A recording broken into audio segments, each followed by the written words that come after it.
Okay, I would like to call to order this December 4th special board meeting of the Santa Barbara Unified School District Board of Education. Today we're going to be looking at draft number 5 of our strategic plan. And I'd like to just start by thanking Barbara Chiani for all the hard work I know she put into the formatting of it and getting it to the shape that it's in right now as well.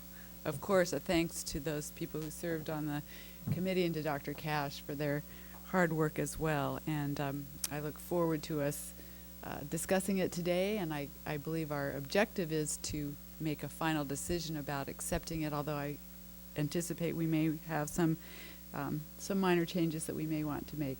And I see we have one public comment, but before we do that, why don't we go ahead and Dr. Cash, could you lead us in the Pledge of Allegiance? Please stand.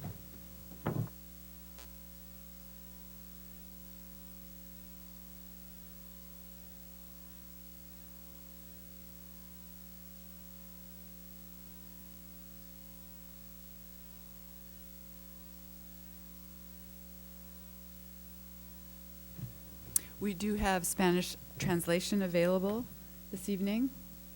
Tenemos traducción en español para cualquier persona que necesite en la parte trasera del cuarto. And we also have headsets available for the hearing impaired. At this time, I would like to ask if we have any public comment, and if there's anyone here who would like to speak and hasn't turned in a slip, they can do so now. We do have public comment. Lane Wheeler.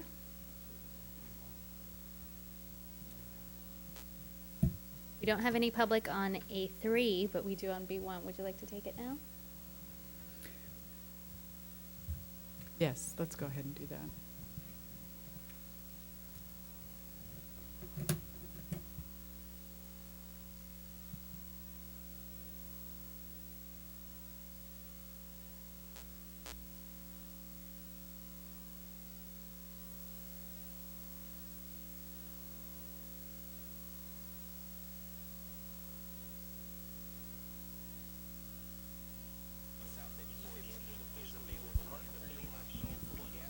See, if you need a job done right, you get a woman to do it, right?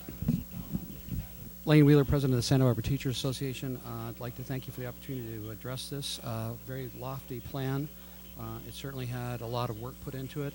I would like to remind the board that there are a number of operation goals in here that will require a bargaining aspect, and I would like them to keep that at paramount in your decision-making process as you move forward. I'm not going to speak to each of those points because they may change and manifest themselves in different ways as we move closer to realization of some of these goals. But there are a number of actions in here that will require bargaining. And with that, I'll leave it, and thank you for your time. Thank you, Mr. Wheeler. Okay, Dr. Cash, would you like to provide us with any background about how we've come to this final draft? Well, we started 12 months ago in January, and hardworking group of community members and staff members and parents. We've been out to the community 6 times seeking input. We've received hundreds of electronic messages regarding the strategic plan. I know that we had, I thought, a pretty good discussion at a previous board meeting about changes. Hopefully the plan somewhat reflects those changes, and we continued to receive suggestions all the way up to and including yesterday from Dr. Lanny Edenstein. So it's my hope and the hope of the task force that the plan is in a close enough shape for us to be able to move forward to create a final draft that we could begin work on in January. Okay, well, thank you for that overview. I'd like to take input from the board now about how we are going to proceed on this. Mrs. Parker, it looks like you wanted to weigh in. Sure, I'd be happy to jump in. And I appreciated what Dr. Cass just said, because I think we need to keep in mind that this is a dynamic document, and that it's not as if whatever we approve today is not something we couldn't change next week, although I hope we would take a little more time before we made some probably minor adjustments. And maybe it's something that we look at quarterly in terms of if there are things that we need to make provisions on. I went through, and there were, one of the things that still needs a little bit of work is making sure that just the bullet points, the action steps are written in parallel language. And so most of the changes that I made were about things like, having verb consistency, tense consistency. There were a few typos, and then some notes about capitalization.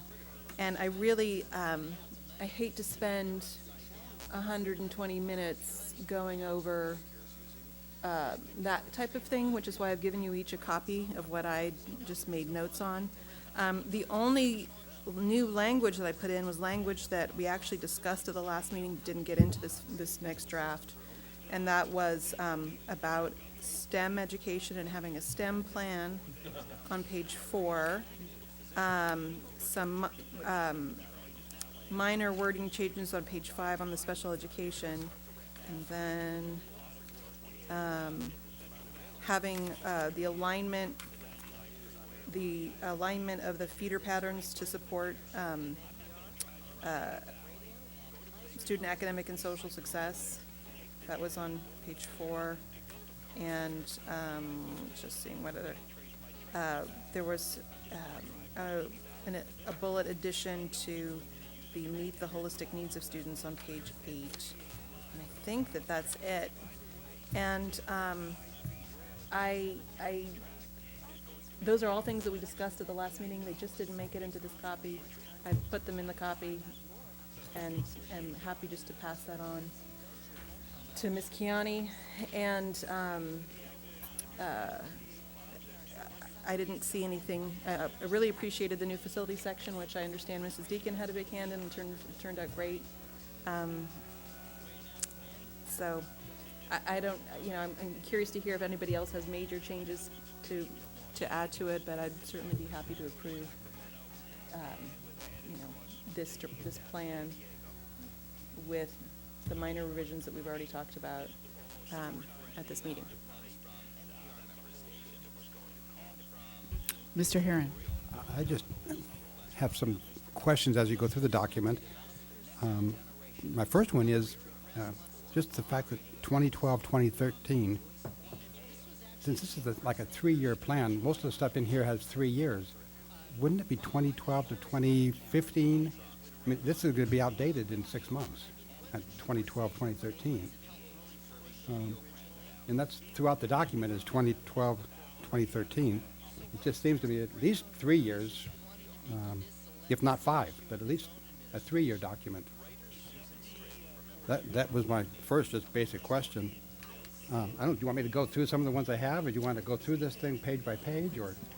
I think maybe we need to go through it page by page, but maybe we should work with Mrs. Parker's copy. Yes.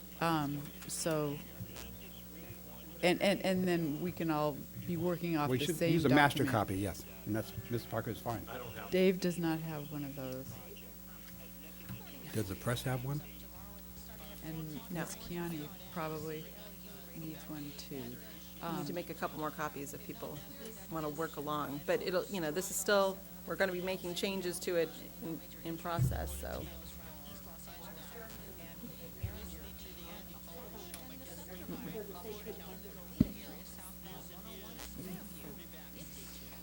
Okay, well, So we need to make copies of this and put the other copies aside so that there's no confusion. Okay. I think that's a good idea. Mrs. Parker's copy. So why don't you take one of these and, Can you make some copies? okay. Because the language Mrs. Parker has added is significant enough that I think it'd be better if we all take a look at it and add to it as we go. I actually will just start on page 1, which everybody has.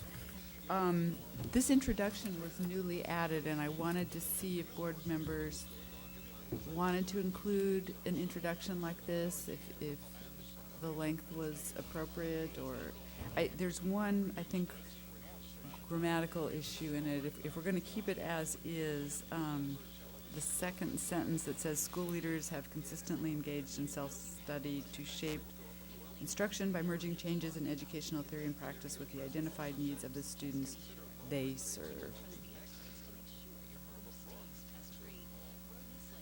Although I wasn't totally sure if we even needed this at all. I mean, it's kind of a nice historical perspective, and maybe it's useful, but I wondered what others thought. Ms. Limon? I'm actually okay with it. It's not very long, and also it kind of follows, it just fits, I guess. It fits into the document, but if people felt like we really needed to see it out, I would live perfectly fine. I like it. Okay, good. All right, well, let's keep it. It does give us a sense of history, which is nice. All right. On page 2, and we'll just make, I know, Ms. Kiani, you're going to get a copy of Mrs. Parker's in just a minute, but basically the note, which I agree with Mrs. Parker on, and in fact I had talked to Dr. Cash about this earlier, is we should use capitalization rules for the titles in the aims and the action steps. So articles would be lowercase, and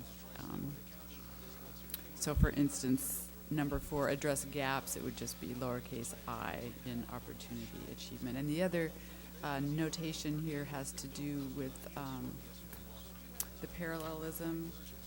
I guess that's not where you wrote it in, but it's part of where I was thinking it should also be. Right, I didn't, and what I've made on my own copy here is just match, on this page, on page 2, match any changes that are in the body of the document to make sure that they correspond. I didn't talk about parallelism anymore, I just did it. Okay. So, All right. Is everyone clear on what we're describing? I'm sure Mrs. Cordero knows exactly what we're talking about. Right. Well, and I noticed actually, so I also commented on this. I think I specifically commented on action step number 2, 7, and I'm looking at number 8 as well. That read more, that the language isn't parallel, and I saw that, I don't see in Ms. Parker's, I changed those. did in you the- change, what did you change special education to? I changed it to improve outcomes for special education students as the main Improve heading. outcomes, okay. And then because I was taking part of the sentence from below it, I changed that to improve instruction and support for students. Oh, no, sorry, it was provide high-quality instruction and support for students with disabilities and ensure that IEPs are implemented faithfully to help students meet their goals. All right, and then for families, Which was action step, I'm sorry, for action step 7, you put enhance early education opportunities, and I'm Yeah. fine with that. I think I sent Dr. Cash a different recommendation, but I think I used the word advance instead of enhance, but that's fine. And then for number 8, which is families are the most important partners, and I left out a word there too. And I should have put an as in, I put empower, so empower families as our most important partners. okay. And those all work for me, thank you.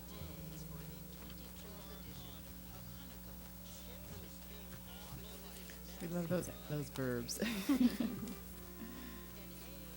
Okay, so Ms. Kiani, when you get it, the other version, you will see on page 2 that actually in the body of the text is the language that will need to be reflected in the headings on page 2. And we're happy to sit down with you after the fact and clarify anything that may need clarification. Okay, so let's move through this then. Are there any other changes on page 3? By the way, the artwork and the pictures are fantastic and really make it a nice living document.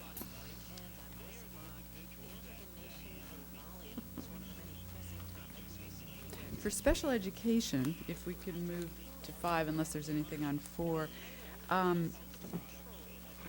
is there anything in here on inclusion? Did I miss that? Because as I reread it, I didn't see that, but I know that that's something that has been important to us. Madam President, Yes, I have a suggested sentence that covers that. let's hear it. Thank you for asking. I have as a 2E or somewhere in the length, continue with ongoing professional development curriculum that incorporates inclusion for students with disabilities. That came from the February meeting of this board. Can I copy that into my master here? All right. And we would assume that that would be professional development for both general education and special education staff. Yeah. Continue with ongoing professional development curriculum that incorporates inclusion for students with disabilities. Is this year 1 or year 2? Actually, I had it down as 2E. Which would be where year where would two. So that would be, Year 2. well, there is a 2E already for year 2. Yeah, 2E. but, and I'm just, there are gonna be some, in my master document, Ms. Kiani, sometimes I put like 2EE, and I just didn't, just to show you where it should slide in, and then you're gonna have to readjust the number letter combination, and that's gonna be true here as well. My intent was, I saw the B, C, and D, and I just added the 2E. I didn't notice there was already a 2E. So you I had had it in it in year year 1. one. I Oh, actually okay. think it belongs in year 1. We've already started doing it, so why not continue it? It's already in the plan, on page 6, as part of the 3-year professional learning plan for all staff includes pedagogy changes, including but not limited to differentiation and full inclusion. I just thought that was too minor when I read that. Well, it's nice to spell it out in the special education section. I think that's, might as well put it in with the special ed as well, and then have it in both spots. Okay, so that would be under year 1. It's kind of- I have a question. Ms. Limon had suggested that 2E, either 2E or 2F on page 5, that she thought it was redundant, so, or, Yes. so one of those might need to be deleted? I think they say the same thing, so we could write throughout year 2 and 3 and combine them. I think that the difference is that it gives the collaborating partners in year 3 and it doesn't in year 2.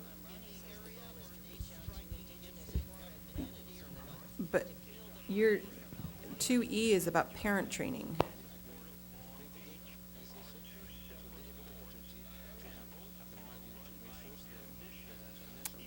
It is, I think you could combine them, but how would you word it? Would you support parent training and increase linkages?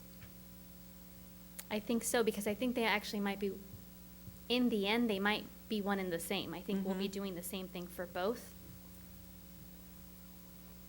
And I thought it could happen both years, year 2 and 3. So And- throughout and- year 2 and 3, support parent training, And increase linkages with the community resources that provide transition assistance to bridge. perfect.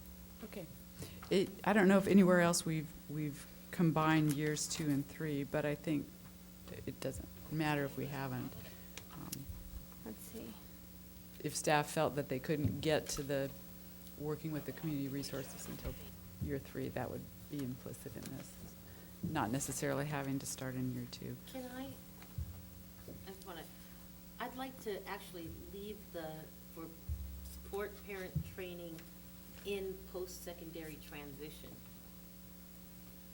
and then put the end. Okay, Or I see. even, that makes sense. So support parent training in post-secondary transition and increase linkages. Yeah.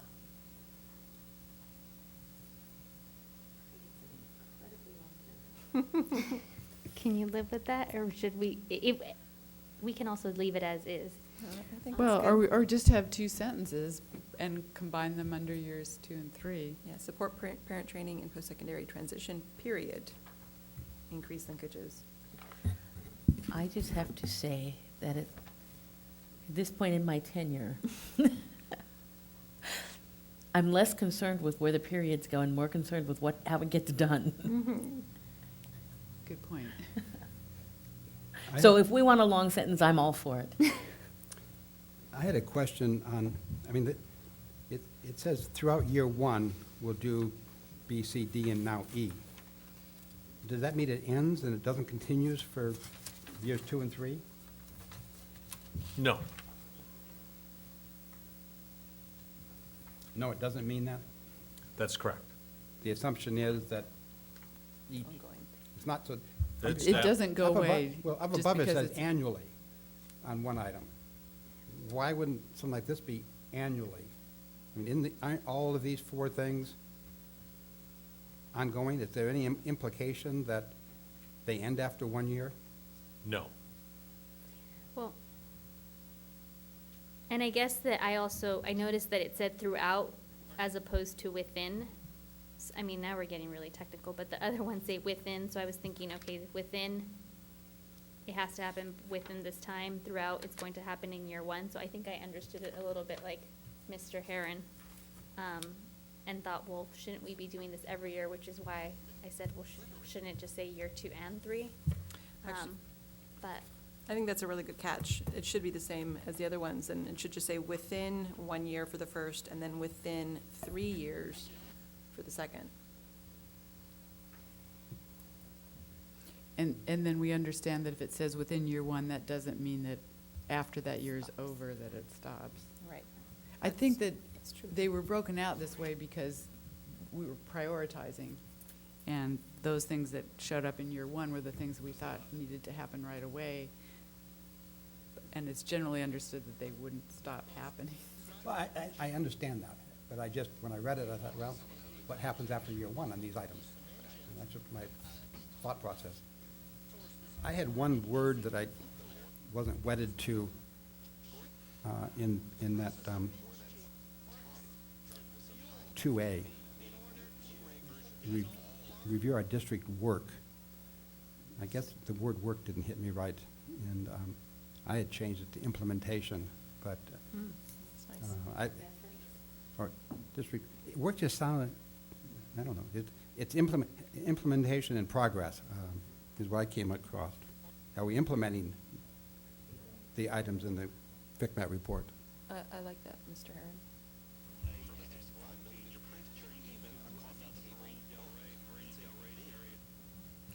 Ms. Limon, I know you had something on page 4. I did, I actually had a couple of things. Before you, oh, okay, Sorry, 4, okay. go ahead, let's Oh, finish no, page 4, 5. that's right, I have something on 4 too.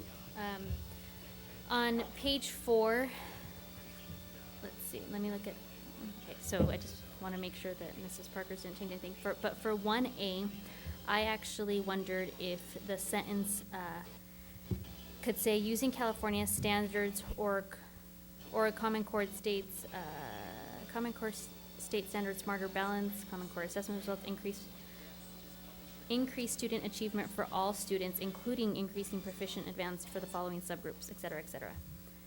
Just because I think that the very first one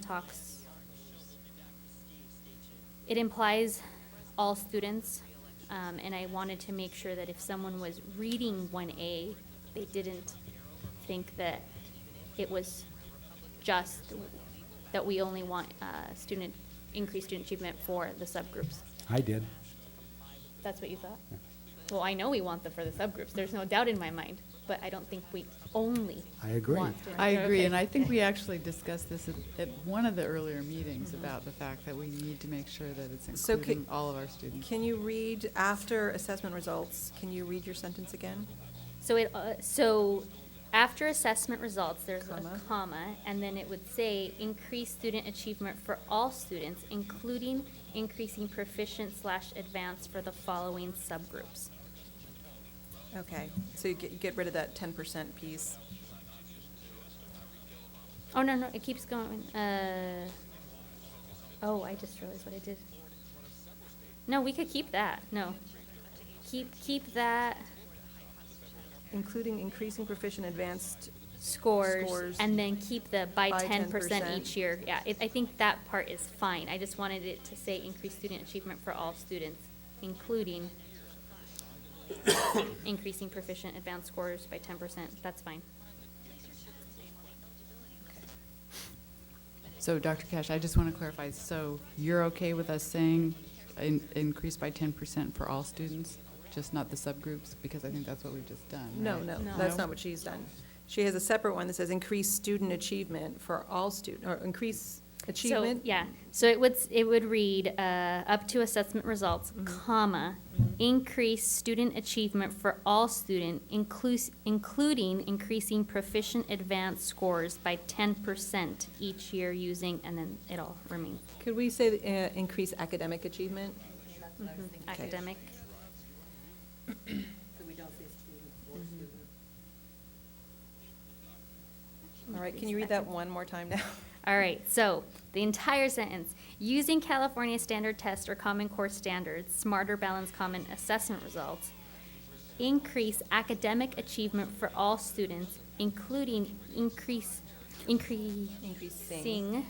You know, okay, can I just stop ahead. this right there? Because to me, the word including might include both sides of this equation, if in fact Okay, so that's the put word we're gonna use. put a period there, Yeah, and then that say, say- and then have the next sentence be capital I, increase Increase proficient proficient- advanced Yeah. scores by 10% Yes. each year for the following subgroups. Yes, That makes sense. That's easier, too. it is.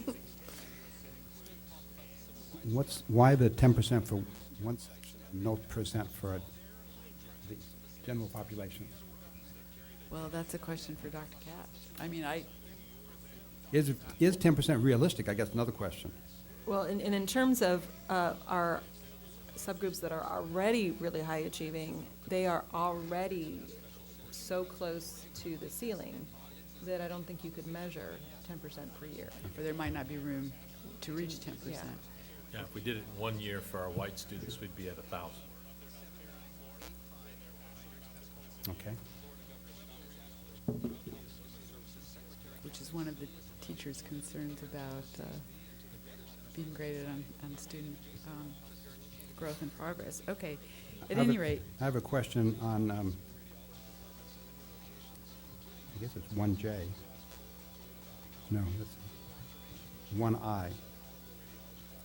Implementation of a one-to-one computing program in at least 25% of the district's schools. I guess my question would be, as far as equity goes, I've read recently that sometimes it's better to start at a kindergarten level and deal with one-on-one at kindergarten and then move through the school, rather than school. What 25%? If we just did it in 3 years for 25%, that means 75% of our schools won't have that. It's sort of an inequity kind of thing. Is there some other word than schools, our student population, or I just hate to see us focus just on 25% of the schools for the first 3 years. Well, that's the base. I don't believe in that ceiling. The idea is that it will require a significant change in the day-to-day interactions that staff has with students, and we want to make sure that we spend the time to provide professional development for teachers in order to ensure that that happens, and so that it's done well. Mrs. Cordero? I was just going to say that I think it's helpful for me, at least, to keep in mind that who's going to be implementing this strategic plan. It's going to be Dr. Cash and various administrators, the staff, and of course the board. So if the board has as a priority to have this reach more than 25% of the schools, then certainly I don't think that we necessarily need to write it into the document itself. If that becomes a board priority, then the board and Dr. Cash and other staff can simply ensure that that happens.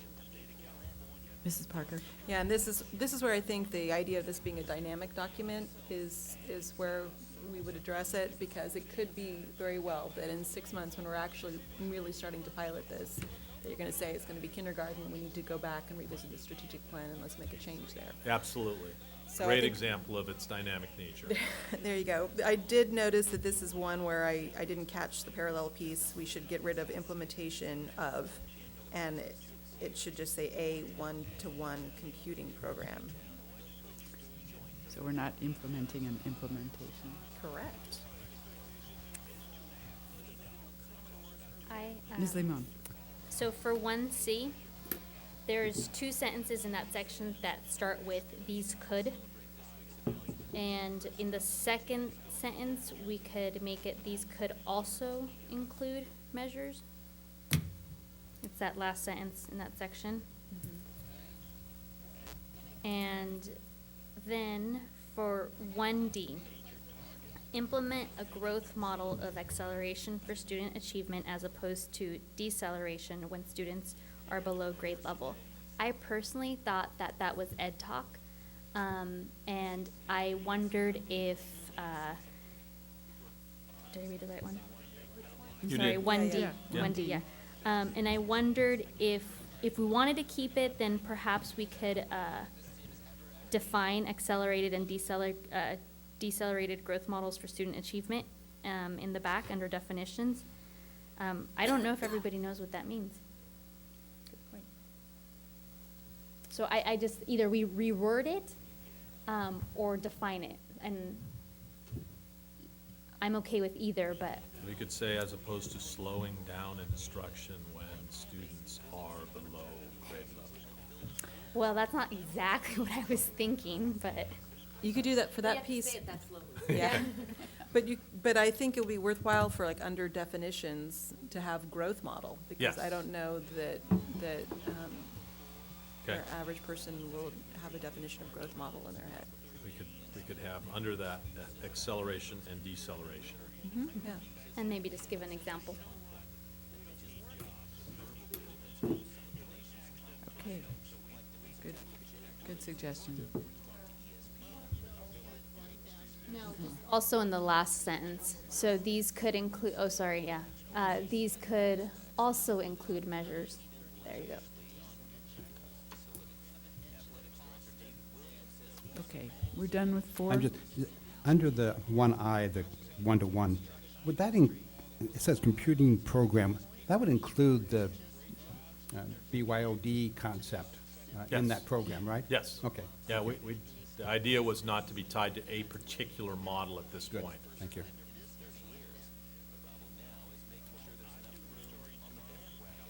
Okay, let's go back to special ed on 5. Is there anything that remains on that one?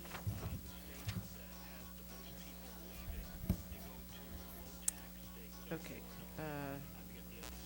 Continuous learning for staff, action step 3. There was somewhere here where I wanted to add in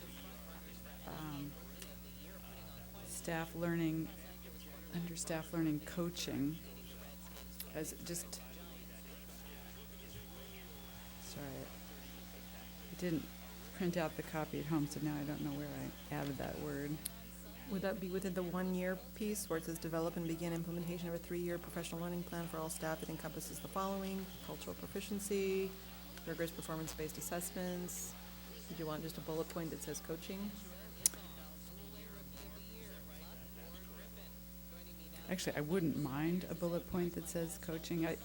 I may be able to recreate where I had it before, but if everyone else would be okay with that. That's really important to me, and I had this conversation with Dr. Cash earlier about how valuable that can be as part of our professional development. So if you wouldn't mind adding it as a bullet point under 3B. Is it peer coaching? Yes. Maybe peer coaching then, just to be really clear? I don't know if it would always Be peer, so just necessarily coaching. be Okay. peer coaching. I think generally it would be like the teacher on special assignment kind of scenario we've had in the past. Can I ask a question on page 6? I think, is that where we are, 6? Yes. The last item on 3F, identify and support gifted and talented education programs in elementary schools. I'm just curious, why just elementary schools? Well, and on that one, I wasn't as clear why it made it to continuous learning for staff as opposed to to action step 4, which is address gaps in opportunity and achievement. I suspect that what they really meant, and that this just got misworded here, was identify and support gifted and talented education training programs for all teachers.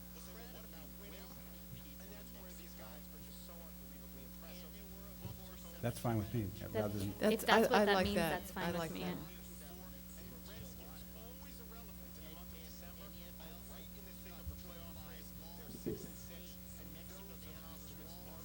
On that same page, on 4A, this just has to do with consistency in language. I made a suggestion that 4A would read, using 2012, 2013 as a baseline, increase the percentage of high school students meeting the A through G requirements by 10%, and by year 5, increase the total number of students meeting the requirements to reflect the demographics of each high school. So it really just changes the placement of the word increase. could you read that again? Using 2012, 2013 as a baseline, increase the percentage of high school students meeting the A through G requirements by 10%, and by year 5, increase the total number of students meeting the requirements to reflect the demographics of each high school. I think that's good. It's much stronger. The one comment I have, just, this is my general philosophy, is when you talk about increase the percentage of high school students, you're talking about 3 or 4 high schools, when I like to focus on each high school. In other words, I don't want the 10% gain to be from one high school or 2 high schools and leave a third one out. I'd like to see it somehow that we increase the percentage at each high school.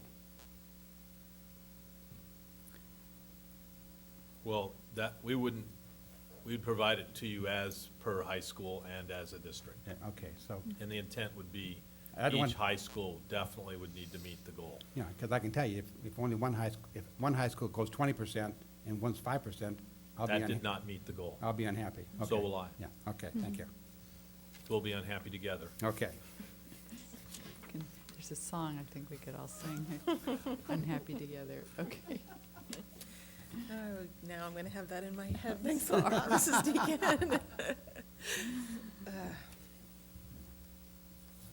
Okay, page 7.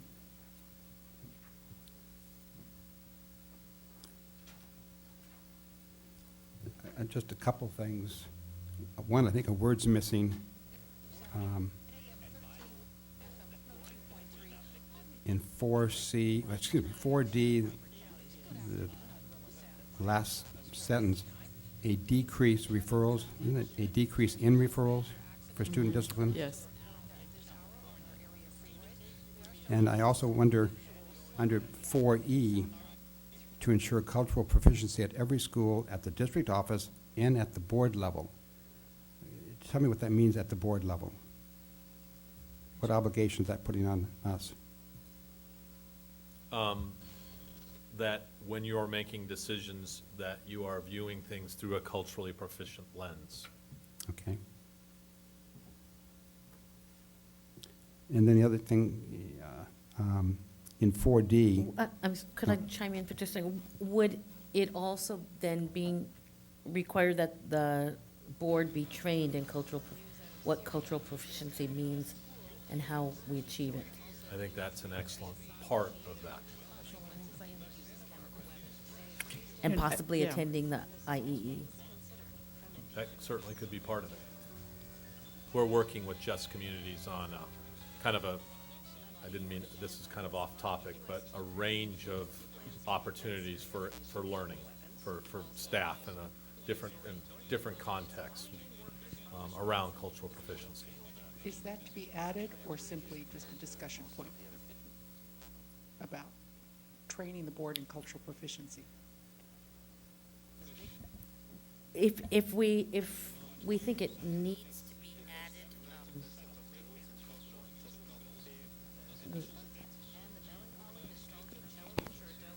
I personally don't think it needs to be added, but if other board members,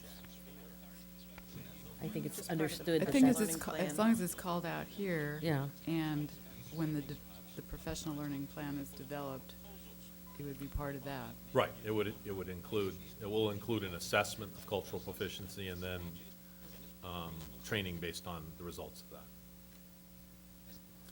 On 4D, it talks about something the first year, but then it also talks something about 2 years.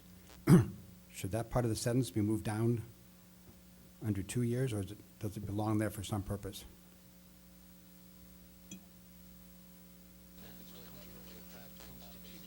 And I'm not sure I know where you are.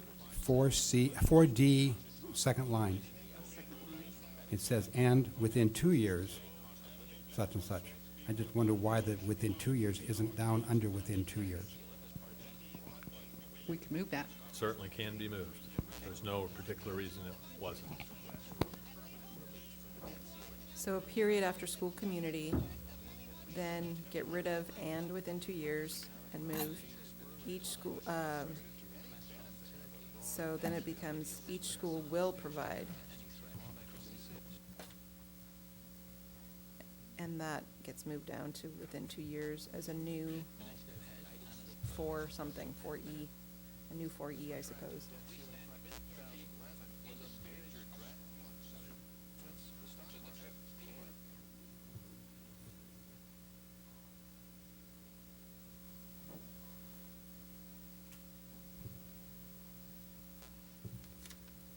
Do you have a question? We're getting rid of the existing 4E and replacing it with this one, correct? I think this it- one would go before 4E. Okay, it'd so be- we But leave there- 4E in and just, okay. And just add that, so this becomes. Because the something idea else. behind this is that schools are gonna, it's not gonna be some plan made in isolation of the individual schools. Yeah, but then, right below it is implement that plan. So you're not only developing it with the schools at that point, but then you are immediately implementing it. Just pointing that out. Well, the idea is really that, I mean, that's why I think these were in one sentence. is Okay, leave it that in one sentence. But I think if you put it in one sentence, then you need to get rid of it needs to be in less than 2 years if you're gonna be implementing the plan within 2 years. Okay, So I would actually go back, keep everything as part of 4D, but get rid of the within 2 years. And just have it say, and each school will provide input. Let's mess that up again, Ms. Keone. Is that erasable? Okay, there you go.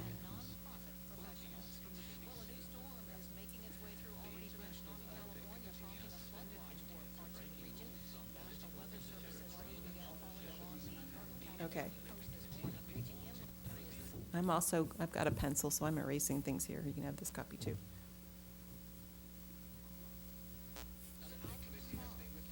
How does 4H and 4I differ?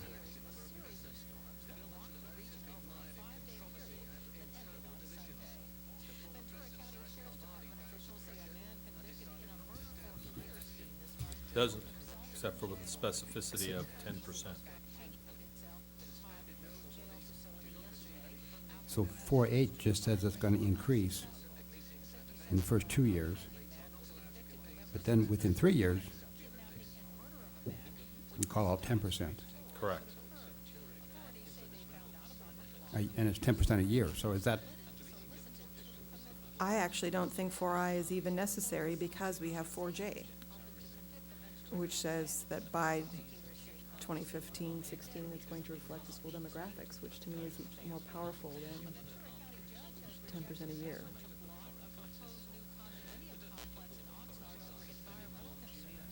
Mrs. Cordero? Ms. Deacon, I'm sorry, Ms. Parker, what was your intent in replacing Latino and special needs students with underrepresented? Well, one is that it doesn't include low socioeconomic and ELs. And it felt like it was probably simpler just to say underrepresented than to call out each subgroup. My concern with that is that our Latino students particularly, well, no, not particular, not over special needs, Latino and special needs students, but over other, perhaps some of the other groups, are some of our largest demographic special, underrepresented groups. And my concern would be that we could technically meet, if we say underrepresented, we could technically meet this goal even if we didn't increase Latino representation. So should it say something like for 4-H, increase the number and percentage of all underrepresented subgroups? Or of each underrepresented subgroup?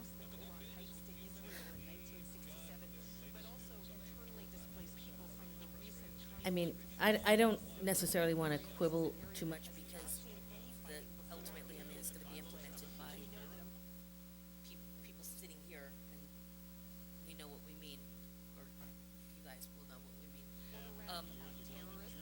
So I don't need to quibble. I mean, but my concern is one that I really think we need. I mean, our Latino population and our special needs students are the two groups that we really have recognized have a large achievement gap in our district. So I don't think it's unreasonable to call those groups out in terms of those are the groups that we really want to make sure we're serving because our, they're a large percentage. So that's my one concern, and then the other concern is if we say all underrepresented groups. I don't object to that, but there are some underrepresented groups that are pretty small, and we might not, increase the percentage just by because of sheer numbers. Well, I mean, I just meant by the standard subgroups, so. Oh, the standard subgroup. Oh, I see what you're saying. Okay. So, and maybe that's why it's important to put underrepresented Okay. subgroups. Okay. Instead of underrepresented students. Okay. Because,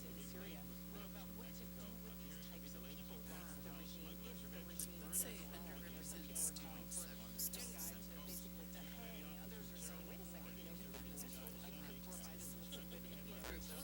Subgroups. We do say on 4J, where I think we're really getting to the heart of it, so that course enrollments reflect the secondary school demographics, which gets. So we're eliminating 4I. Are we eliminating 4I? And just using 4H instead? That's fine with me. It takes away the 10%.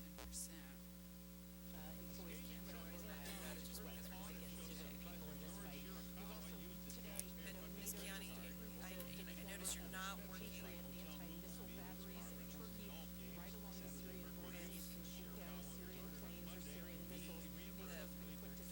the document that we're all working off of.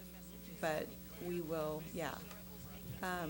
We will, I'm making every single change on this one as well, so you'll find it. Did you want to Okay, add I'm the happy with that. Did you want to add the 10% in 4-H? I'd actually prefer to leave it out, just Leave it because out, okay. it gets us into that kind of record keeping that Yeah. in some ways may be really difficult and time consuming. In 5A, We just deleted then 4I, correct? Correct. altogether. It talks about course offerings and opportunities at all schools. Is that K through 12? Yes. And give me some examples of something other than folklorico and mariachi. Is that at all the schools? I mean, Japanese, Chinese, Arabic, Farsi. I guess I'd rather see some of those, not rather. I don't know. I focus on folklorico and mariachi, and I don't think of the things you just mentioned, so. It would really depend on the student population of the school as kind of the starting off point. Okay.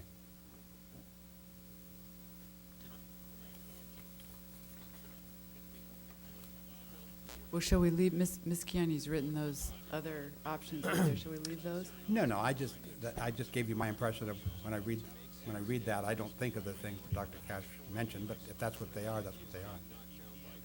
Well, actually, when I first read this, that was a bit of my reaction as well, is that, 'Cause you're not gonna be Culturally teaching those- You're relevant. not gonna be doing mariachi and folklorico, well, you might be in 12th grade or at high school, maybe.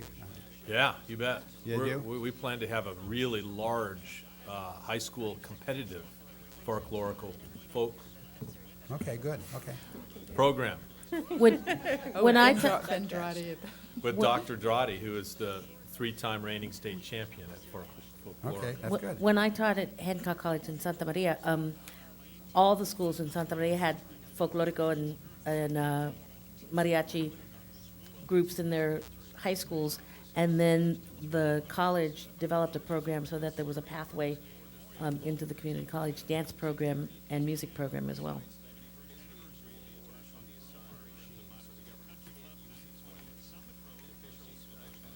okay, looks like we're gonna leave that as is. Is that unless? I don't mind hear- including some of the other examples. What? I mean, it doesn't- Okay, let's leave them in. Okay. Any other comments on page 7? I just,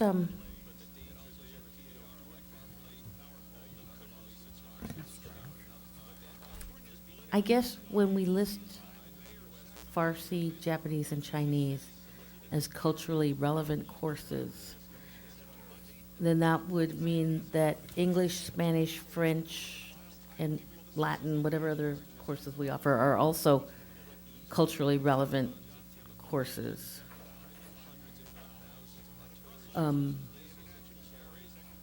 Which to me, I don't know, feels a little odd, like singling out some languages as being culturally relevant and others less so. Well, and I guess that to me, it's not necessarily the foreign language class as it is something like Chinese American Studies or Chicano Studies, things like that, rather than just the foreign language. So, And I think that this is what happens once we start to list examples, Right. that we get into, well, if we say one, how do we not say the other? Well, we could just put a period after the word courses. yeah. If I recall correctly, though, the folklorico and mariachi came from the strategic planning committee. I heard that at least a couple times, so. That is correct. Most all of this did. Right, but that specific was like a whole discussion. Yes, yeah, that's why they were specifically called out.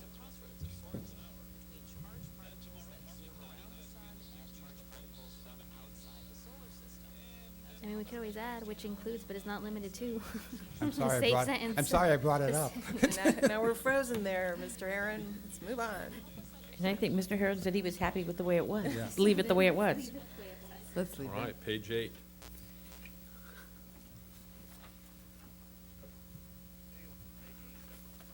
For page 8, under 5G, oh wait, hold on, you put support. Okay, Okay, so it says support alternative educational options for elementary students when programs demonstrate that students perform. And I left So out- is that replacing? No, that's not replacing, it's a new 5G.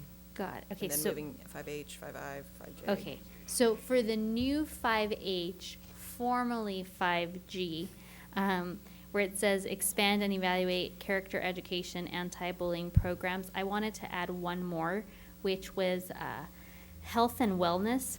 I realized that as I read through these documents, some of what I didn't hear, and I think it's because we do a good job, is in the area of health and wellness. I thought of nutrition, I thought of food, and so I didn't want that to completely be left out of this entire document. And Wellness actually does appear later, but I think it was in facilities. Under facilities, there was something about there's a food like or nutrition. composting and using green. Right. So, but I was actually thinking of Student just health and right, and welfare, some of yeah. the classes we've done about food and eating healthier, and there's a whole nutrition week and I think that's great. those things. Mhm. Yeah. Yeah, so I it would agree. read, expand and evaluate character education, comma, anti-bullying, comma, and health and wellness programs. Yes. That's good. And our wellness committee will thank us for that as well. And then, Can, I'm Sorry, sorry. go. I was just gonna ask a question about your wording for 5G, Ms. Parker. Is this intended to be about things like charter schools or like the IB program? It could be. Or things like that? Is that what you were kind of thinking about when you? Mm-hmm. Okay. That's exactly what I was thinking about. I have something for,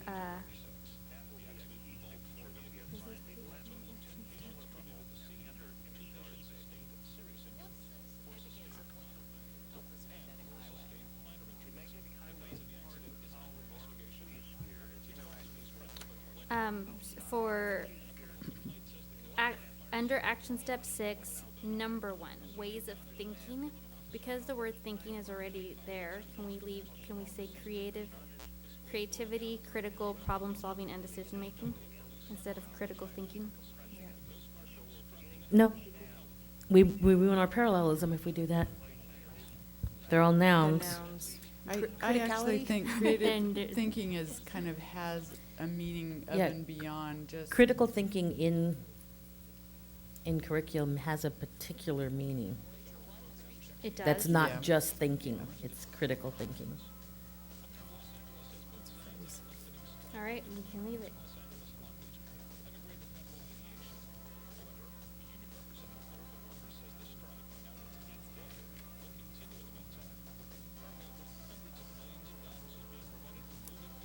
Maybe we could add a space after the number 4 there.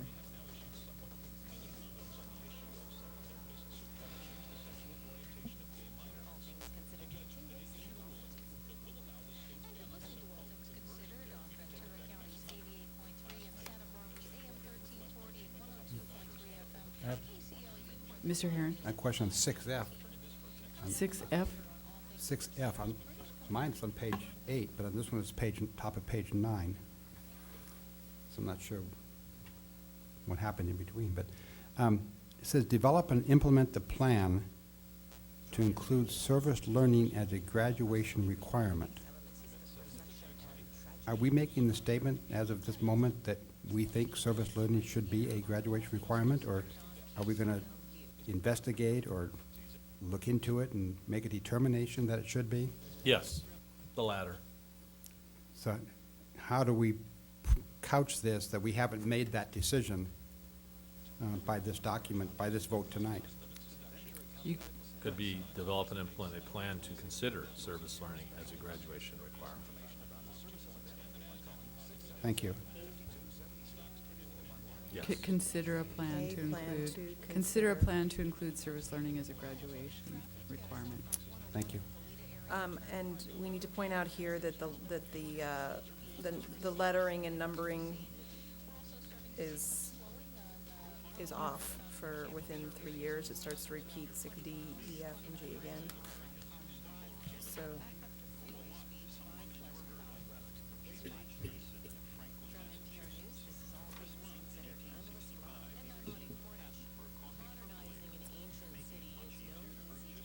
On page 9, let's pull it.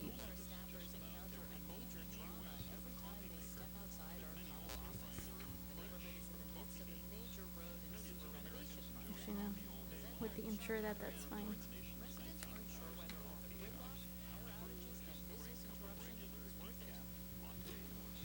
Can I ask a question about 6J? 50% of all high school students, does that mean that there could potentially be subsets of students in, say, an academy model that might not be, well, I guess most of our academy models have career technical in them, but I'm trying to envision if this is going to, the burden, if it's, I don't want to couch it as a burden, but some students more than others might end up in this 50%. You following my thinking? Yeah, absolutely. Okay. You're saying, will it be the old tracking system? Well, I'm just wondering if, we set a number like 50%, do we recruit more heavily from one group versus another? How does that shake out in terms of meeting students' needs best? So, if I can add, I think this is also consistent with what came out of the high school graduation requirements, right? Is that what it's called, committee? Yes. And because it says course or pathway, and so I think the committee believed that 100% would, especially if we have the whole freshman year That's correct. career program. And this does not mean that, or at least this is how I understood it, that they would all actually take the option of a pathway. Some would just take the option of the course. That's how I understood it. Yes. But What if instead of saying ensure that, if the concern is that we can't ensure that 100, or, I mean, we obviously can ensure that 100% of students do something because we can require it, but if our concern is that we don't think it's appropriate to ensure that 100% of the students do it, then what if we said encourage all high school students? Well, we're currently doing that. The conversation was around how can we hold ourselves more accountable to some specific, I mean, it really was a conversation about every kid. So, I think I was fine with 100%. Well, I kind of agree that we should either say 100% or we should really rethink this one. Because if we say a number smaller, it does beg the question of which students are going I to. agree. Well, however, there, I think, are some students who, because of their, well, I guess it depends on how you define a career course or pathway, but I think that there are some academies, and then the engineering academy comes to mind, where there's a concern that if students were required to take that course that we've been talking about, I forget what it's The called. ninth grade career. The ninth grade. I keep thinking Fast and Furious, and that's not it at all. It's get focused, stay focused. That one. That might might bump like a course out of that student's schedule that they needed in order to proceed with their coursework in a given other pathway. So I just want to make sure that we're not forcing all students, I guess, to take that particular Well, course. especially if you're in one like the engineering academy, that's a total career pathway right there. Yeah. You shouldn't need to take anything else. Right. But I'm thinking of Apple, for example, right now. Which may not have Which any- may not have anything that we define as career tech, but is, it's AP class and advanced learning.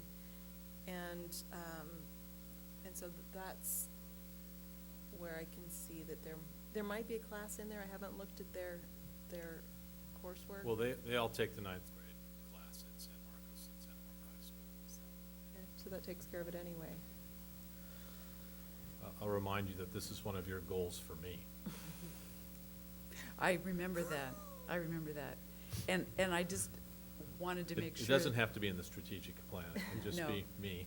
Well, and my concern is that it wasn't defined as just that one course, that it could be multiple other courses that So- would comply with it, and this does that. I had your same word defined, so maybe at some point we need to define exactly what a career-related course or pathway, so we have a better understanding at some point of exactly what qualifies for that.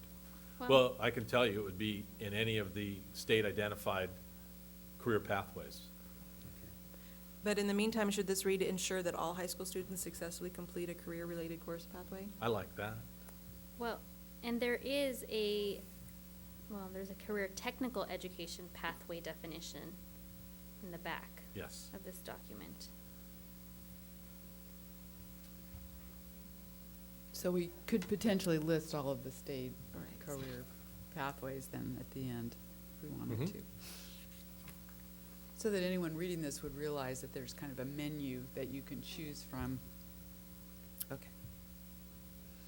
All right, enhance early education opportunities, I like that wording. Anything else on page 9?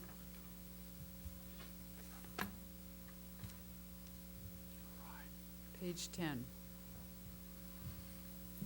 And Ms. Kiani, on this copy, I've left off the as, so it should be empower families as our most important partners.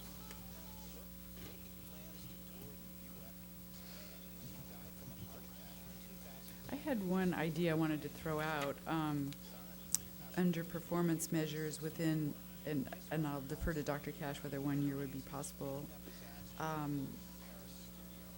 Maybe an 8E that says something along the lines of create a district master calendar available to the public. I know we've talked about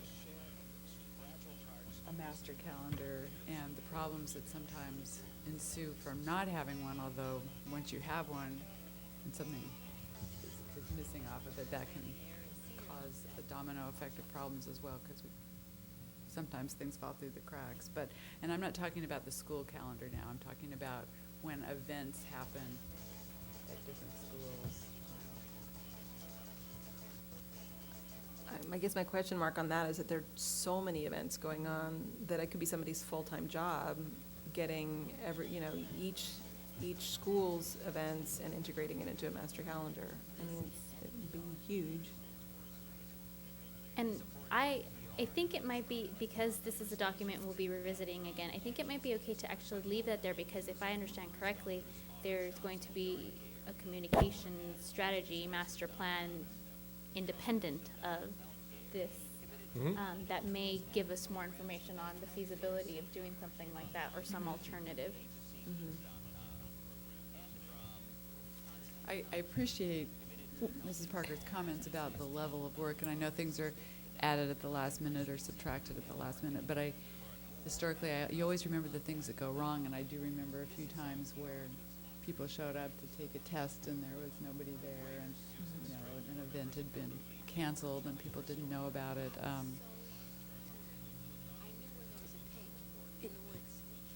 Mrs. Cordero. Well, I was going to say, if there is going to be this committee, though, that's going to be dealing with this kind of issue, then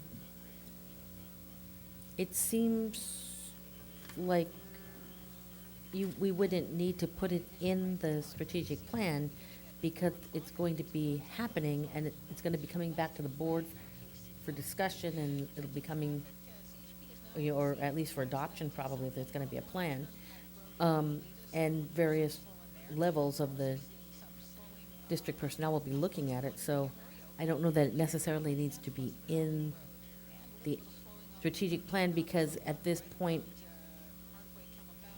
we don't know what form it would take, and so it is challenging to create a statement that would address it. Right, and we could even just say, consider the creation of, or something like that. It's all under action step 13. Mm-hmm. Mr. Heron? I almost think it's more important that the emphasis be on each school creating a master calendar available to the parents and I- public. Because I think most of the public isn't really concerned with some event going on at Adams School or. I was going to say that too. that- And from my standpoint, I'd love to have a master calendar of everything. But I don't think we should create that much work for somebody just to satisfy us. But I don't know if the public needs a master calendar as much as each school needs a master calendar. That's true. Although you could argue there are things like special ed presentations that occur at one school that parents from another school might not know about otherwise. And I know E-News tries to, to make that information available, and we try to give it to the press, but ultimately there will be some software where everybody can plug in an event at their school, and it'll all come into a calendar. And it just, I'm not wedded to this. It could Well, just be something to be yeah. discussed at the creation of the communication strategy. Because I think every school does have a master calendar right now, but the problem is that there are last-minute revisions that don't get into the master calendar. And so parents may go to the website and rely on that when there's been an email sent out that didn't hit every parent or, So that's the difficulty with it. But what do you think should go in here right now for Ms. Kiani? I think take Just it leave it out. out? Take Yeah. it out. Okay. Just saved yourself some work. Well, I it's could a just big see you job. sitting there going, oh, no, that's going to be my job, right? No. But I just That would have think been about Mimi's job. when we have the, we always get those lists of the plays and all of that, and I just think here's these pieces of paper floating around, and it would be really great to have it all in one place. But okay, anything else on page 10?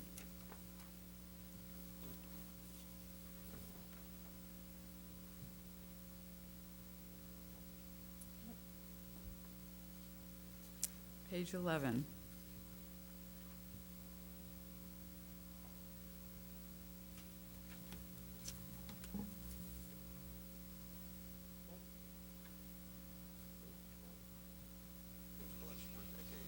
Oh, I'm sorry, I did have a question on action step 9, make our schools community centers. So the district currently has this software called School Dude, you may be familiar with, that historically we have not used to its full capacity. And again, this goes back to this kind of calendaring issue of, but I'm thinking in terms of measuring our success at making our schools more available to the public. And so I'm wondering if all these items here clearly address that, or there might be any other language that we might want to use that would provide us with better feedback about the actual usage of our school sites. So like how they're being used, like for what activities? And the reason that I care about this is because it's a financial reason, actually, because I think that there are some school facilities that are underutilized that we might be able to generate resource centers out of.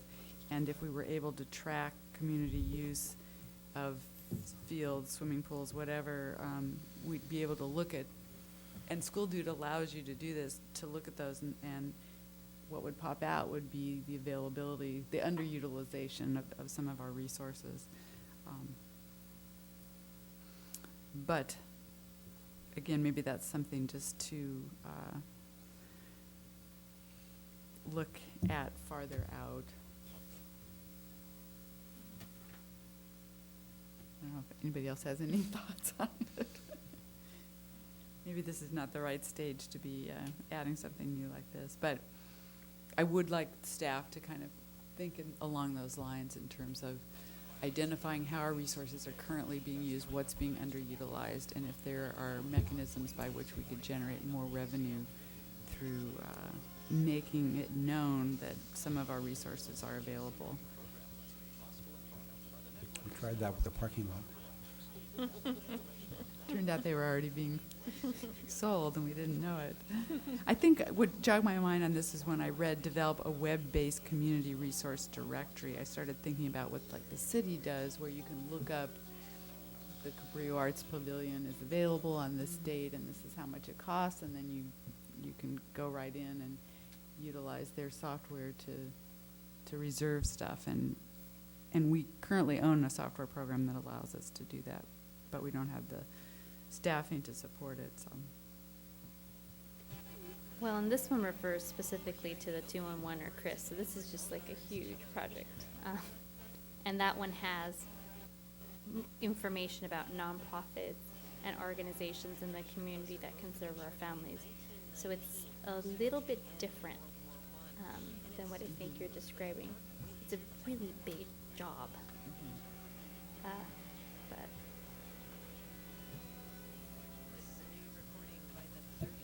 Okay, well, let's keep it simpler for now rather than complicating it then. Okay, action step 10.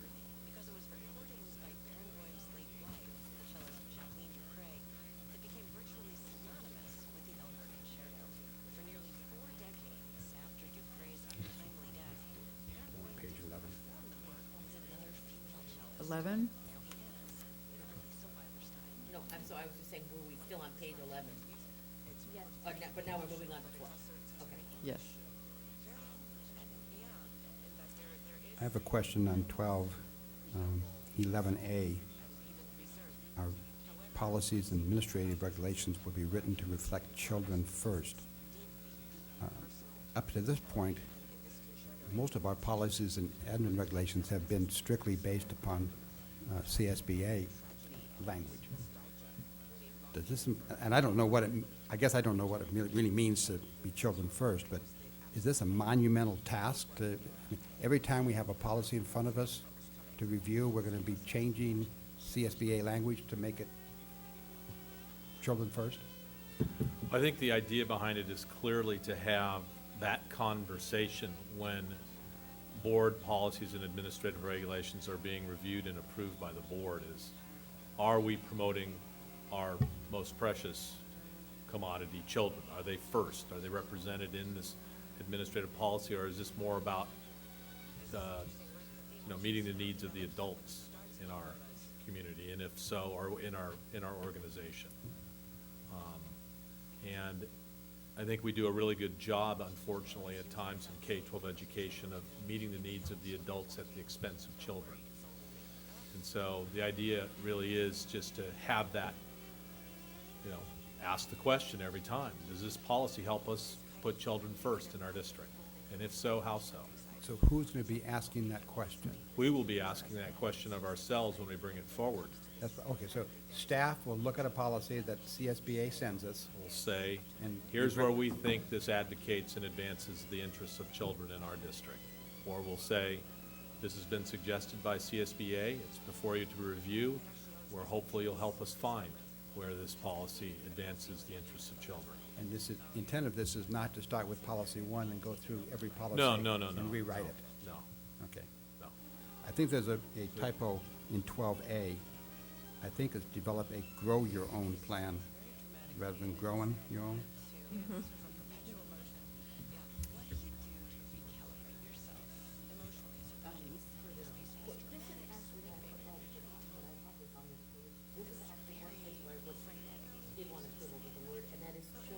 Here, Mike.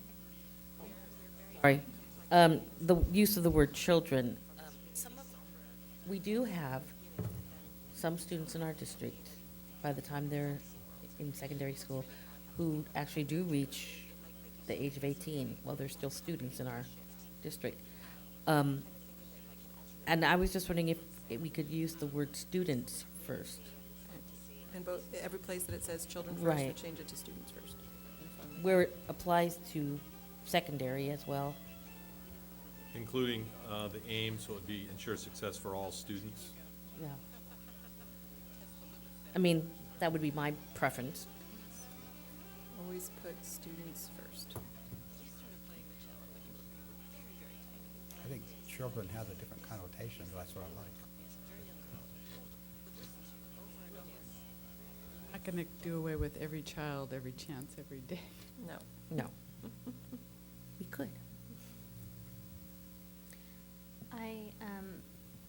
In this one, I understand why aim 3 is organizational transformation, but why did we choose to use the word organization over district, where it says every department, team, and individual in the organization will focus on our mission of teaching and learning?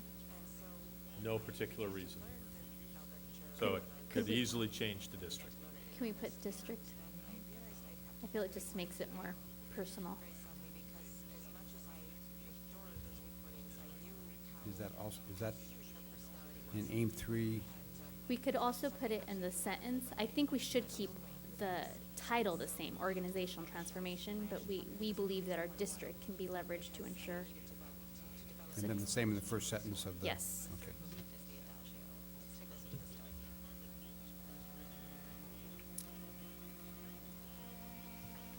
Mrs. Parker? And a couple of things that I didn't note, but that I will on this copy is that, again, by the end of year 1 should probably be within 1 year, and then by the end of year 2 should be within 2 years. And also, I had written embrace diversity of our schools and community as one of our great strengths. I really think it should be embrace the diversity of our schools and community as one of our greatest strengths for the action step 12. So if we could add a the after embrace in action step 12. See where I have embrace diversity? After the word embrace. After the word embrace that I've added in, yeah, exactly. Just put the. The. Right there. Yep.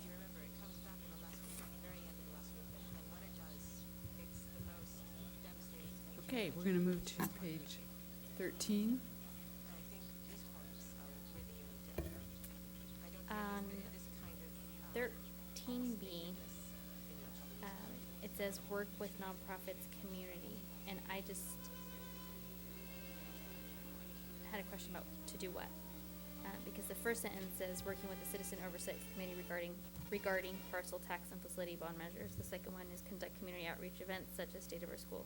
And so I just thought that one was really vague, but it could have intentionally been vague, and I'm just curious. I think the intent was with regarding to provision of resources to support schools.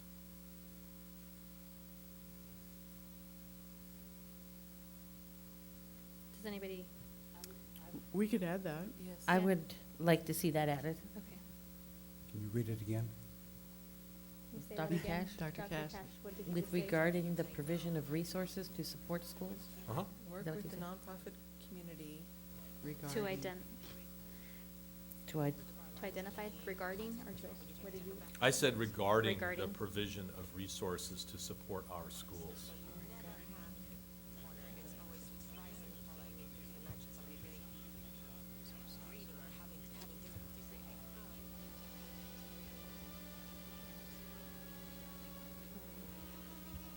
And then.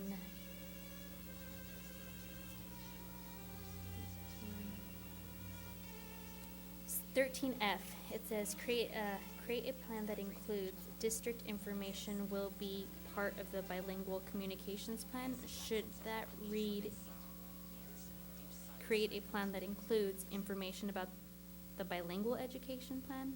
I wasn't too sure. Yeah, it needs to be reworded. District information as part of the bilingual communications plan? Yeah, it was to really about district information as part of the communications plan. So we included the word bilingual. So I think the word will actually throws it off. That's so Yes. as. Part of. Good, okay. Can you explain the meaning of 12H second bullet?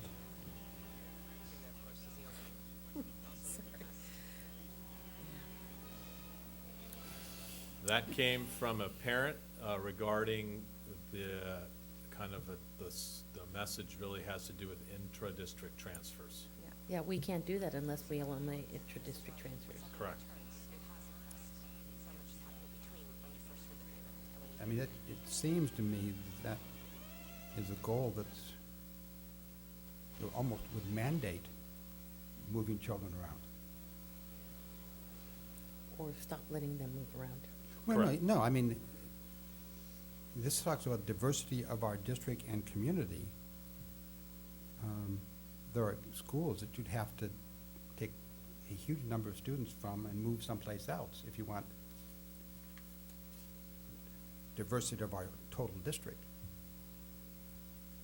Well, the clear intent was in relationship to students moving away from their neighborhoods to requesting attendance at other schools.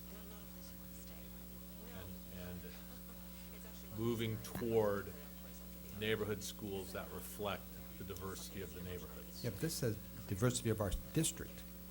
No, To but me, schools that reflect the diversity of our district and community. Student body at each school, that would mean, That means ethnic balance at each school. But that reflects the district. So, for example, the district is about 70% Latino at the elementary Oh, level. I see what you're saying. 25% Anglo and 5% other. And so this is saying you would want that at every single school. I just don't think that's, So- number one, I don't think it's realistic. Number two, that would mean moving a lot of kids. What about, I think it should probably be taken out of here, because this is saying, Utilize year one assessments to develop plans that will ensure. Without a complete amount. Since we haven't had the discussion of whether we want to rescind the intra-district transfer policy or not, we can't necessarily agree that we want a plan that ensures this, because we would have to revoke that to ensure it.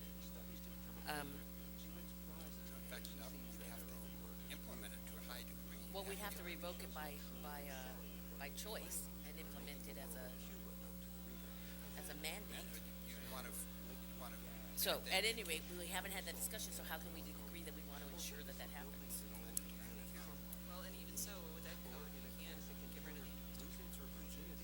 Right, so it sounds like maybe this doesn't belong here now. Well, so it but could, but we could Have something that says, I think it would have to be like maybe a, 12J or something. Investigate methods to achieve ethnic balance at all schools. Or Of consider school plans sites. that foster, Yeah. Mrs. Parker. How about instead of, first of all, because the next bullet, in terms of ensuring, the next bullet is also difficult because the reality is in 3 years, we're not gonna have a faculty, staff, and administration that reflects the diversity of our district and community either. If we're talking about reflection as being some sort of percentage piece, I would suggest changing ensure to encourage. And on the student body piece, having it say a student body at each school site that reflects the diversity of each neighborhood. That's more like 12D. It sort of implements 12D. I agree, But that's what it. well, yeah, and that is, this is the utilizing Well, that year one assessment. If you want a neighborhood school, you can't. You can't. impose Sure. it. Well, You in- can't, you can't You can't impose the have it entire both ways. community into one school if you're trying to have neighborhood schools. But in reality, our schools would actually be more diverse and more balanced if everyone went to their neighborhood school Correct. than they are now. But the district, it wouldn't be based upon the district. No. So if we change that language to reflects the diversity of each neighborhood instead of our district. How about just to reflect the diversity of the community? But then That's what's the another definition of community? Because we're talking about the community of Santa Barbara, then, I mean, it just, the boundary area, who lives in each attendance Well, area is so except- different. That our boundaries are not, our attendance boundaries are not drawn by neighborhood. That's Some 12E. Some attendance boundaries, if it reflected the neighborhood, if it reflects the neighborhood that the school is in, it wouldn't include some of the students that are in its attendance area. Well, and the reality is back in the 70s, when the district really was pushing for balance across the schools, I mean, that is why some of the attendance areas are where they are. I mean, Yeah. I would say they're, For instance, Peabody's. Peabody has, yeah. yeah, I mean, they're largely neighborhood schools. And Peabody, for example, would, I mean, there's no downtown school anymore, so what do you do with those students? And 12E has us looking at the district boundaries to see Right. if they're, I like the idea of changing the wording on 12H to either read that will encourage or foster, which to me in some ways is a little bit Or promote. more proactive. I like all of them. No, not. I like all of them separately, so which one? That will promote? See, for one thing, I don't want, I hate to weaken these, so we can ensure number one. Or the first bullet. Right, So we should keep that in ensure. okay. That will. And I think we can ensure, at least we could make a really good effort to ensure a faculty, staff, and administration that reflects the diversity of our school and community. Because there are ways that we can interpret the word reflect. That doesn't have to be Well, and also, we're just developing plans. in year strict one. numbers, yeah. Right. And this is a plan that will do it. The idea is the plan would not be The- complicated. The reason that I objected to ensuring the middle one is because we would have to do things that we haven't agreed we want to do. I'd like to see the movement thing. That we have 12D, 12E, 12F. That's sort of, I think, will lead to 12H. But you need one, otherwise you're doing F for no reason. Need to put the okay. plans in place. And I think that for me, I'd like to see it stay, I'm okay with neighborhood, because I think part of the intent and the spirit of the comment came from wanting neighborhood schools. And I Correct. think that that should be in this strategic plan. Can we ensure it? I'm not as sure. I'm not as sure if we can ensure it. But I don't want to see the spirit left out of here. Yeah, I agree. Well, we agree. could keep, okay, so we could keep the word ensure for bullet point 1 and 3, and then we could add a 12HH or something that says utilize year one assessments to develop plans that will Well- promote. How about, Mrs. Deacon, if instead on 12H, the opening sentence ends with will, Okay. plans that will, Oh, colon, and then add ensure to the then others? add ensure to the first bullet, then encourage to the second bullet. And change it to neighborhood. And actually, I was Or- thinking, how about changing it to, that reflects the diversity of each attendance area? Okay. And then add ensure back into a faculty, staff, and administration. Now, what was did you say encourage or? Encourage, but it Okay. could, but I actually kind of like promote better, but, I do too. okay, let's change that If to other people promote. don't. Workers, are they gonna be flying in? They're hoping to have around 50 total. 50 total, and they're flying them back and forth, 500 miles each way. They're paying for food and lodging, is that right? Yes, yep, sure are. And starting pay? I believe it's $13 an hour. Okay, and by Minot standards, how is that salary? Is the intent on 13A, since this is under transparent and accessible information, that we, as a district, provide the oversight committees with all the information they need to fulfill their obligations of reporting to the public and to ensuring that we are spending the money correctly? Yes. It's not to work with them to have them approve what we're doing. Well, yeah, ultimately, we want them to approve No, what we're doing. okay.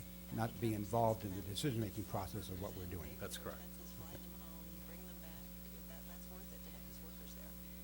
Yeah, Phil Graff, the general manager of the Minot Menard. 13, from 13D down. And we haven't specifically said this, but I'm assuming that we're all agreeing with Mrs. Parker's additions so, as we read through this, Mrs. Kiani, so those will be changes that will be made. Deploy. No. Somehow that sounds very militaristic.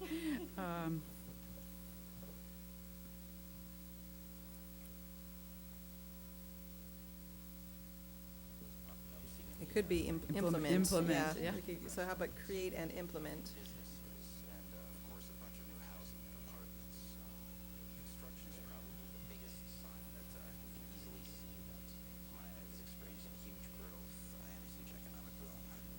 Was there any downside to this boom economy there in North Dakota, do you think?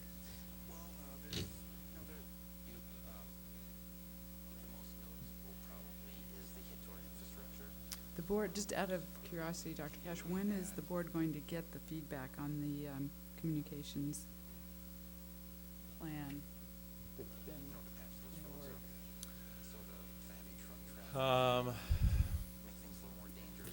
I don't know. I mean, we just met with the consultant 2 weeks ago. And he got additional information based upon the kind of feedback and preliminary stuff, so I would anticipate, gosh, I talked to him today and I neglected to answer that question, but I will. Okay, just curious where we were on that. We're close to the end. Dakota, sounds like it must be a very different picture for young people staying around. Okay, nothing else on 13? 14 and 15 beautifully, masterfully written. Nothing on 14 and 15 for me. On 14A, do I read into that part of this creation of a comprehensive facilities master plan, and it talks about what will encompass, included in that is some type of prioritization of the expenditures of the bond funds? What our intent is to do is to give you raw data with a recommendation, as opposed to just our recommendation. So a good example would be in the roofing. When we're proposing a roofing project, we will identify, this is roof number 5 on the list, and here's the list, but here's why we think it needs to be done now, as opposed to roofs 1, 2, 3, and 4. Good. So that you can say, well, that's all well and good, Dr. Cash, but we think we need to do 1, 2, 3, and 4 first. But this plan will have 1, 2, 3, 4, It will. 5, and then the choice of, they're not saying, here's how you should do it, here's our recommendation, now Yep. you deal with it. Yeah, Okay. absolutely. And that, I can read that into this? Yeah, Okay. that's the intent. Hopefully, for some, it might be too much data. For some, I think it'll be enough because it's a lot. But at least you'll, One school sample was enough. Yeah. but at least you'll have real data on it. It's turning out to be a really useful plan so far, a useful collection of data.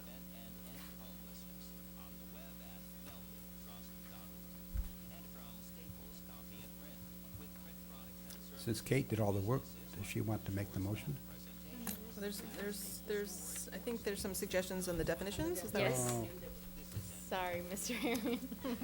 I presume definitions take care of themselves. Okay. I'm glad you capitalized A through G. Yeah.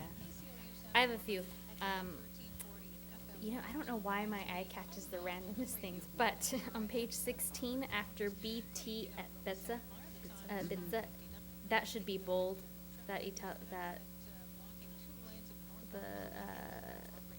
Period? Parentheses. Oh, the parentheses. Yeah. The second The parentheses. second and one the is period, not and the bold. period. Yeah. Good. Sorry, I don't know why I catch these things. Oh, that's good. And The second parens is not bolded After the after A. the A. Yeah, that one. Sorry. I don't know why. And then on page 16 through 17, when you see the one in color, there's some that are like blue, gray, just if there could all be black. And then on page 17, after dual enrollment, there's an extra paren there as well. There you go. Thanks. Now I'm done, Mr. Heron. I did ask Ms. Kiani also, if maybe on the last page where we've listed the task force, that we also listed the school board as well.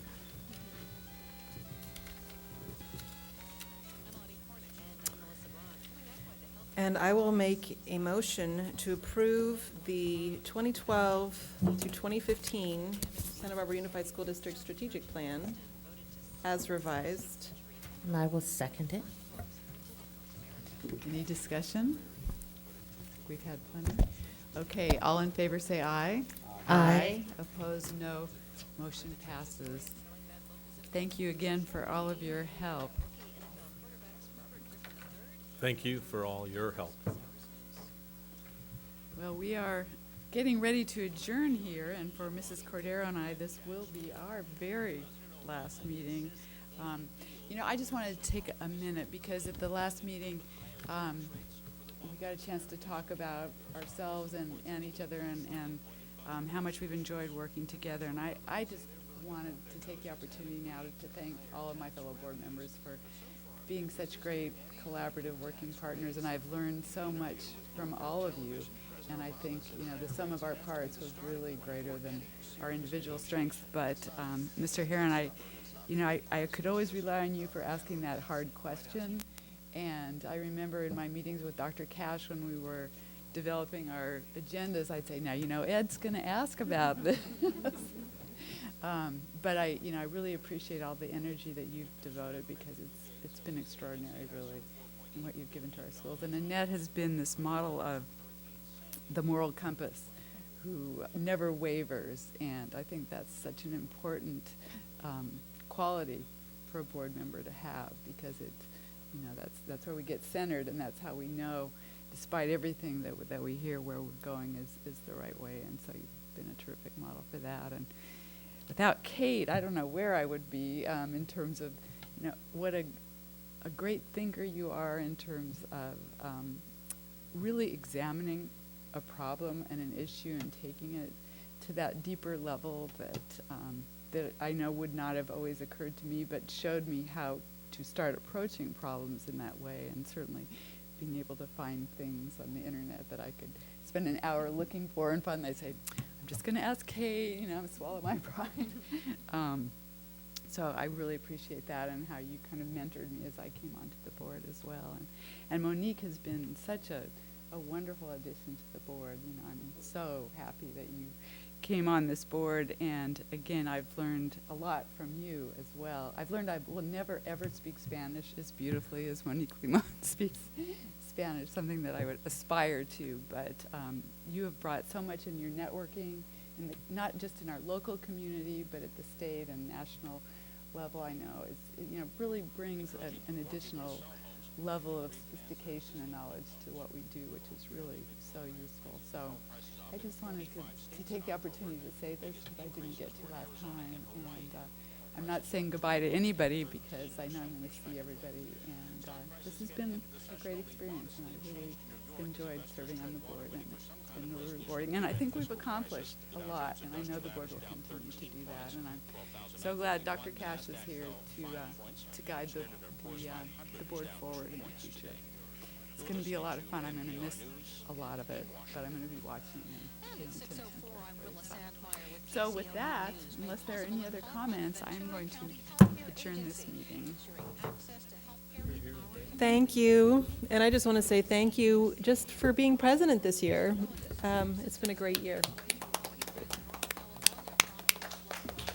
Take your name placard. You can't recycle it. It's official.